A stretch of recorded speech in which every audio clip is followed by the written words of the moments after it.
My stepmom surprised me when I was in the bathroom. After the tragedy, I'm Anthony, 24 years old. I never imagined that my 59-year-old stepmother, Sarah, would surprise me in my own house. Although I was aware that relocating to live with my dad and his new wife would require some adjustment, nothing could have prepared me for what transpired that morning. But before we embark, please take a moment to like and subscribe to our channel, Love 30K Stories. Your support means the world to us. It all began on a quiet Monday morning, one that seemed ordinary at first glance. I had just moved back to the suburbs after completing my college studies, hoping to save some money before I could find a place of my own to live. During my time away at school, my dad, Thomas, had remarried, and his new wife, Sarah, was a kind and vibrant woman who had the remarkable ability to light up a room with her infectious laughter. She was nothing like I had imagined a stepmom would be. In fact, we got along incredibly well, perhaps even better than I sometimes did with my dad. That particular morning, I found myself in the bathroom, getting ready for an important job interview. The shower was running, and steam was fogging up the mirror, making it hard to see my reflection clearly as I tried to calm my nerves. After all, it's not every day you have an interview for your dream job, right? As I was rehearsing my answers in my head, focusing on what I wanted to say, I suddenly heard a soft knock on the bathroom door. "Hey, Anthony!" Sarah's voice came through the door, soft yet clear, breaking through my concentration. "Are you in there?" my stepmom asked. "Yes, Sarah, just getting ready for my interview," I called back, making an effort to sound casual and relaxed. There was a brief silence, and then she said, "I'm really sorry to bother you, but I need to grab something from the bathroom. Do you mind if I come in?" I didn't think much of it at the time. "No problem at all, come on in," I replied, wiping the steam off the mirror to get a clearer view of my reflection. The door opened slightly, and Sarah stepped inside. She was wearing a light pink robe, and her silver hair was neatly tied up in a bun, giving her a graceful appearance. I assumed she would just grab whatever she needed and then leave, but as she reached into the cabinet, I noticed that her robe wasn't tied as securely as it should have been. It fell open just a bit, enough for me to catch a glimpse of her bare shoulder and collarbone. I quickly looked away, feeling my face flush with heat. Everything fine?" I asked, trying my best to keep my voice steady and calm, despite the awkwardness of the moment. Sarah turned to me, her eyes sparkling with amusement, as if she found the situation amusing. "Oh, I'm perfectly fine.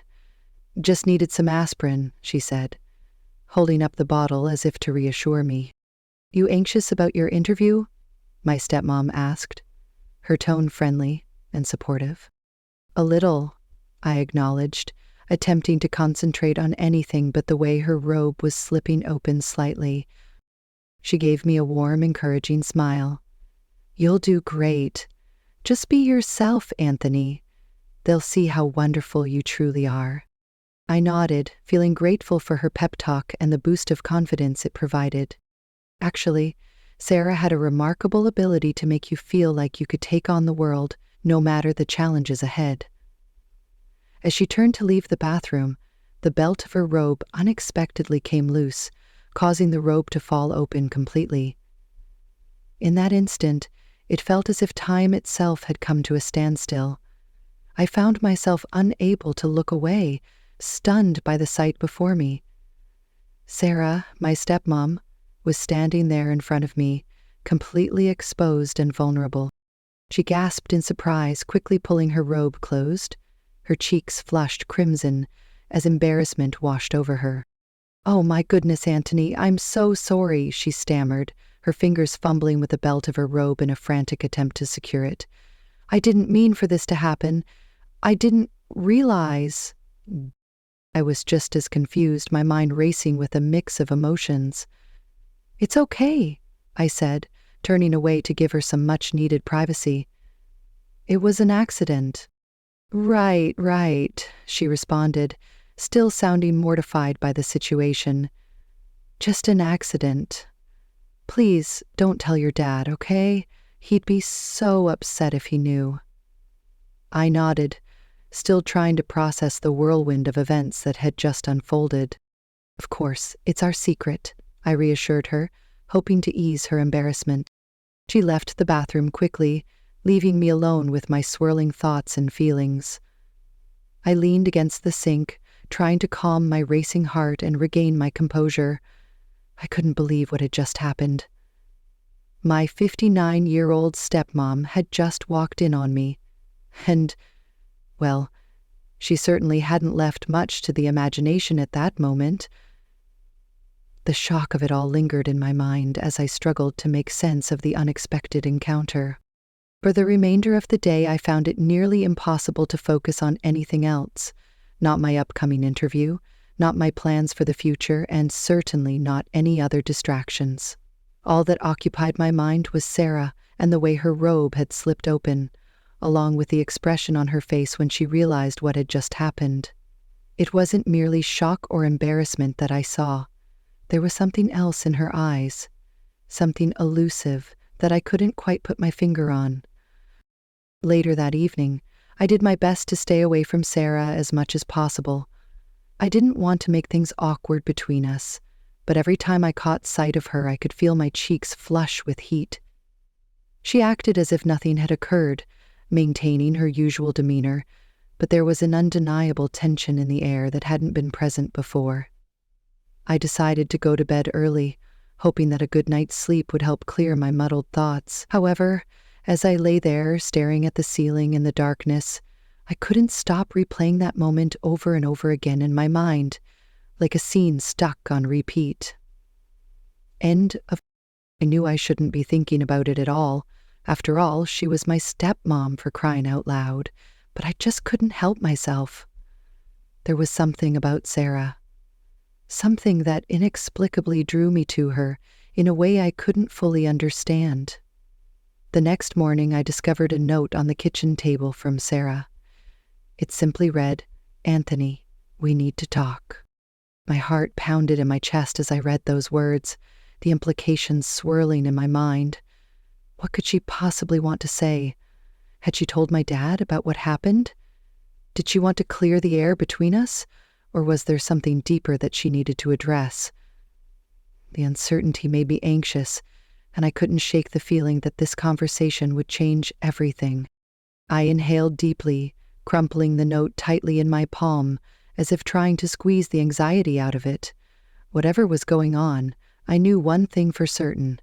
My life was about to become a whole lot more complicated than it had been before. I stood in the kitchen, staring at Sarah's note with a whirlwind of thoughts racing through my mind. What exactly did she want to talk about? My thoughts bounced around between various possibilities, each one more nerve-wracking than the last. Did she want to clear the air regarding what had happened in the bathroom? Or was there something deeper and more serious behind this note? I was eager to find out what was going to unfold. With my dad away on a business trip, it was just Sarah and me in the house, which meant I had the entire day to prepare myself for whatever conversation lay ahead. In an effort to clear my head, I decided to get out of the house for a while, hoping that some fresh air would help me think more clearly.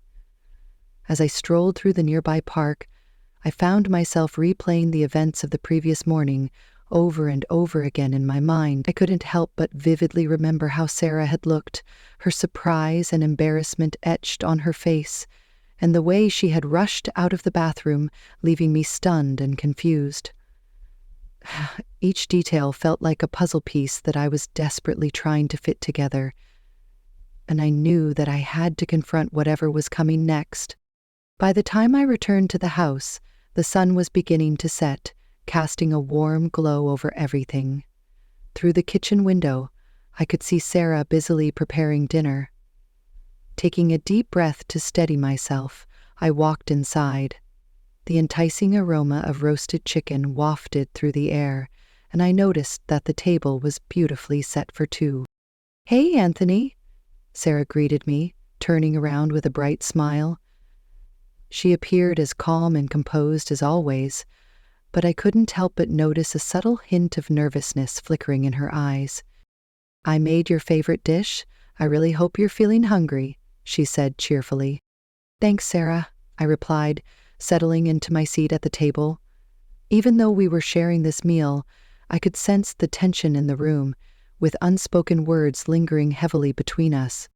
As we began to eat, we engaged in light conversation, carefully steering clear of the topic that was clearly weighing on both our minds, a feeling that wasn't very natural. Eventually, after we had finished eating and the plates were cleared, Sarah slowly set down her fork and then turned her full attention to me. She took a deep breath before speaking, her voice soft but serious. "Anthony, about what occurred yesterday," she began, her voice soft and tentative. I looked up from my plate and met her gaze, wondering where this conversation was going. "Yeah, I've been thinking about it too, Mom," I admitted, feeling my stomach tighten. Sarah let out a long sigh, her fingers brushing through her hair nervously as she collected her thoughts. She seemed hesitant, struggling to find the right way to continue. "I don't really know how to bring this up, but I think it's important that we're honest with each other," she said, her voice low and measured. "What happened in the bathroom? It wasn't just a simple accident. I mean, yes, it was an accident, but..." Her voice faltered for a moment, and she trailed off, her eyes searching for the right words as if she were trying to make sense of her feelings. "What?" "It brought up emotions and feelings I didn't expect," she continued, her expression a mixture of vulnerability and confusion. "Feelings I thought I was far too old to have." I was absolutely stunned by her words. I had expected her to apologize or even express embarrassment, maybe even suggest we forget it ever happened and move on. But this, I hadn't seen any of this coming, and it left me completely unsure of how to respond. "Sarah, what are you talking about?" I asked, my voice barely a whisper, filled with uncertainty and disbelief. She took a slow, steadying breath, and for a moment, her gaze locked onto mine, intense and unwavering. "I'm saying that I've felt something between us for a while now," she replied, her voice soft but firm. "I know it's wrong, and I never intended for anything to happen, but yesterday, it made me realize that maybe you feel it too." I was at a complete loss for words. My mind was a whirlwind of emotions. Confusion, excitement, and guilt all tangled together. I couldn't deny that I felt something too. Sarah was beautiful, smart, and kind. There had always been an undeniable connection between us, a chemistry I couldn't ignore. But she was my stepmom. She was married to my dad. This was wrong, wasn't it? "I don't know what to say," I finally managed. My voice strained. "I mean, you're my stepmom, and..." "No, Anthony," she interrupted quickly, her hand reaching out to gently touch mine. "I love your father, I do, but what I feel for you, it's different. It's like we understand each other in a way no one else does." Her touch sent a jolt through my entire being, and I felt a rush of heat spread across my chest. I didn't know how to process what she was saying or how to respond, but I couldn't deny the intensity of the feelings swirling inside me. I knew deep down that I should pull away, tell her that this was insane, that it could never work. I knew that what we were doing was wrong, but somehow I couldn't bring myself to do it. Rather, I found myself leaning in, drawn to her, my heart racing with a mixture of fear and anticipation. "Sarah, I began to speak, my voice unsteady, but before I could finish the thought, she closed the space between us and kissed me. Initially, the kiss was soft, gentle, tentative, almost like she was testing the waters to see how I would respond. But then, as if something inside both of us snapped, the kiss deepened, and all the unspoken tension, the desire that had been building between us for so long, suddenly came rushing to the surface. I kissed her back, my hands instinctively moving to slide up her arms, pulling her even closer, as if nothing else in the world mattered in that moment. For that brief instant, it felt like there were no consequences, no outside world, just Sarah and me, completely lost in each other, caught up in something neither of us could control. But then, reality came crashing down. I pulled away, gasping for breath, my mind spinning as the weight of what we were doing hit me all at once. "Sarah, we can't do this," I said, my voice trembling, barely able to contain the conflict inside me. "What about Dad? What about us? How could we ever go back after this?" Sarah paused, smiling at the woman at the desk behind her as if having instantly remembered something. Sarah looked at me, her eyes betraying a mixture of desire, regret, and uncertainty. "I don't know, Anthony," she replied, her voice low and filled with emotion. "I just know that I can't pretend I don't feel this way anymore. But you're right. We need to stop and really think about what this means, what it's going to do to all of us, and what we should do moving forward." I nodded, my heart heavy with a sense of loss and confusion. I didn't have any answers.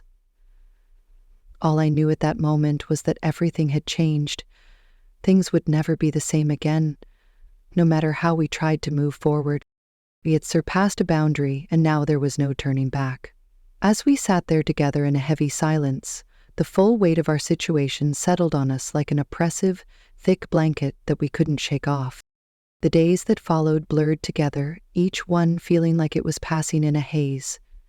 Sarah and I both tried to act as if everything was normal, but the unspoken tension between us was always present, lingering just beneath the surface, like a storm that was about to break. When my dad returned from his trip, he was completely unaware of the chaos and confusion that had taken root in our home. He went about his usual routine, completely oblivious to the emotional turmoil that had been silently unfolding between Sarah and me.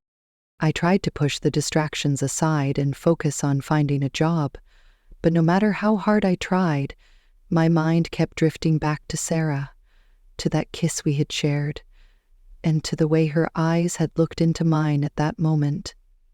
Eyes filled with so much unspoken meaning. Never had I felt so unseen.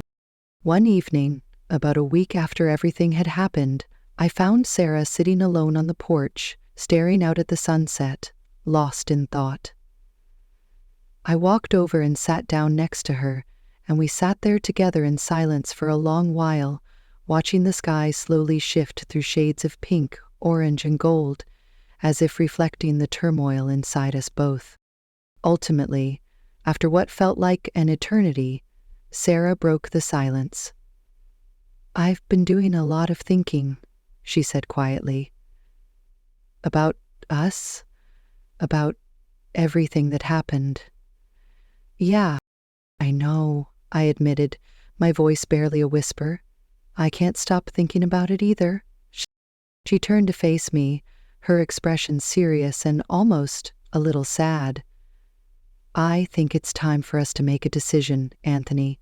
We either end this now, before it gets even more complicated, or we figure out what this really is and what we want from it." I swallowed hard, feeling the weight of her words hit me. My mind was racing, and I knew deep down that she was right. Something had to change, one way or another. We couldn't keep pretending everything was fine when we both knew it was far from normal. The weight of our situation was hanging over us, and neither of us could continue acting as if nothing had changed. "What do you want, Sarah?" I asked, my voice barely above a whisper, unsure of what else to say. She looked at me, her eyes filled with a mixture of sadness, confusion, and longing. There was a vulnerability in her gaze, that made my heart ache. "I don't know, Anthony," she said softly, almost apologetically. The pain in her words mirrored my own. "I don't want to hurt him either," I replied, my heart aching at the thought. "But I can't ignore how I feel about you. It's stronger than anything I've felt in a long time." She reached out then, her hand trembling slightly as she took mine, her touch warm and reassuring. "Maybe we should take some time to figure things out," she suggested. "We need space to see how we really feel, without all the pressure, without all the guilt weighing on us. Maybe we need to understand if this is real or just a momentary confusion." I nodded slowly, squeezing her hand gently. "Yeah, maybe that's a good idea," I agreed, my mind still in a whirl. "We can't keep going like this, rushing into something we're not sure about. We need clarity." As the sun set below the horizon, casting the sky in hues of pink and orange, we sat there side by side, holding hands. In that quiet moment, we both understood that, whatever happened from here on out, our lives had changed forever. We didn't have all the answers, and maybe we never would. But for now, we had each other, and that was enough to carry us through this uncertain moment. That's the end of today's episode. Thank you so much for watching. If you enjoyed the content, please give us a thumbs up and share it with your friends and family. Don't forget to subscribe to our channel, Love 30K Stories, and turn on notifications to stay current with all our future uploads. Your support is incredibly important to us. Take care, and see you soon.